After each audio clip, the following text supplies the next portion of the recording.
මදුරුවන් ඒ වගේම මැස්සන් කියන්නේ මිනිසාට හානිදායක සත්ත්ව කොට්ටාසයක්.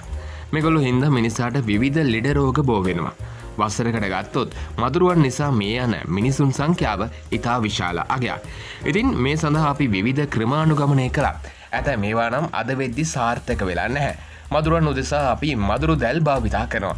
ඊට අමතරව රසායන ද්‍රව්‍ය භාවිතා කරන අවස්ථාත් අපිට දැක ගන්න පුළුවන්. මෙන්න මේ රසායන ද්‍රව්‍ය වලින් මිනිසාටද හානිදායක ප්‍රතිඵල අත් වෙන්න පුළුවන්. ඉතින් මේ වීඩියෝ එකෙන් මම සූදානම් වෙන්නේ මදුරුවන් සහ මැස්සන්ගේ කරදරෙන් බේරෙන්න හොඳ ක්‍රමයක්. ඉතින් මතක් කරනවා වීඩියෝ එක අවසන් වෙනකම් බලන්න.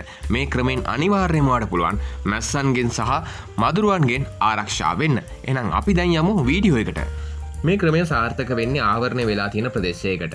විවෘත ප්‍රදේශ සඳහා නම් මේ ක්‍රමය සාර්ථක වෙන්නේ නැහැ. ඔයාලට මේ ක්‍රමය භාවිතා කරන්න පුළුවන්. ඔයාගේ කාමරයට, ඔයාගේ නිවසට, ඒ වගේම ඔයාගේ වෙළඳ සැලට මෙන්න මේ ක්‍රමයෙන් සාර්ථක ප්‍රතිඵල ලබා ගන්න පුළුවන්. මේ සඳහා ඔයාලට ඕන වෙන්නේ පැංගිරි තෙල්, ඒ වගේම භූමි තෙල්. මෙන්න මේ දෙක නම් අනිවාර්යයෙන්ම ඔයාලට ලේසියෙන්ම හොයා ගන්න පුළුවන්. අපි බලමු මේ ක්‍රමයෙන් කොහොමද මදුරුවන් ඒ වගේම මැස්සන්ගේ කරදරෙන් බේරෙන්න කියලා.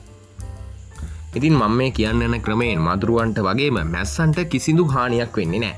මේකෙදි වෙන්නේ මදුරුවන් සහ මැස්සන් ඔයා ඉන්න පරිසරයෙන් ටිකක් දුරස් කරලා තියෙන එක. ඉතින් මේක අපි හදාගන්නේ කොහොමද කියලා බලමු. මේකට ඔයාලට ඕන වෙනවා පැංගිරි තෙල්, ඒ වගේම භූමි තෙල්. ඉතින් මම දැන් කියන්නම් මේ තෙල් වර්ග දෙක මිශ්‍ර කරගන්න ඕන අනුපාතය. භූමි තෙල් කෝප්ප එකකට පැංගිරි තෙල් තේ හැන්දක් කියන අනුපාතය තමයි ඔයා යොදා ගන්න ඕනේ. මතක තියාගන්න භූමි තෙල් කෝප්ප එකකට පැංගිරි තෙල් තේ හැන්දක් කියන අනුපාතයට තමයි ඔයා මිශ්‍ර කරගන්න ඕනේ. ඊට පස්සේ ඔයාට කරන්න තියෙන්නේ ඔයාගේ කාමරේ එහෙම නැත්නම් ඔයාගේ නිවසේ දොර ජනෙල් හොඳින් වසා දමා මෙන්න මේ ස්ප්‍රේ එක ඉහින එක. ඉතින් මතක් කරන්න ඕනේ මේ ස්ප්‍රේ එක ඉහිද්දි ඔයාගේ නිවසේ තියෙන ආහාර ද්‍රව්‍ය හොඳින් වසා තබන්න කටයුතු කරන්න.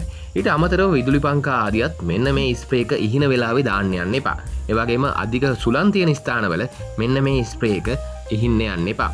ඔයාගේ වැඩි ආරක්ෂාවට ඕන නම් මුඛ ආවරණයක් පැළඳගෙන මෙන්න මේ ස්ප්‍රේ එක ඉහින එක ඔයාට කරන්න පුළුවන්. එහෙනම් මං හිතනවා මේ වීඩියෝ එකෙන් ඔයාට ලොකු දැනුමක් ලැබෙන්න ඇති.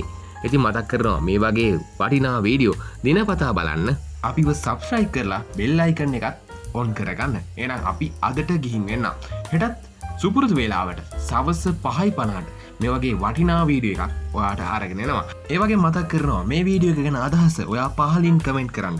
වීඩියෝ එක හොඳයි කියලා හිතනවා නම් තවත් යාළුවෙකුට බලන්න ෂෙයා කරන්නත් අමතක කරන්න එපා. අපි එහෙනම් අදට ගිහින් එන්නම්. සුබ දවසක්.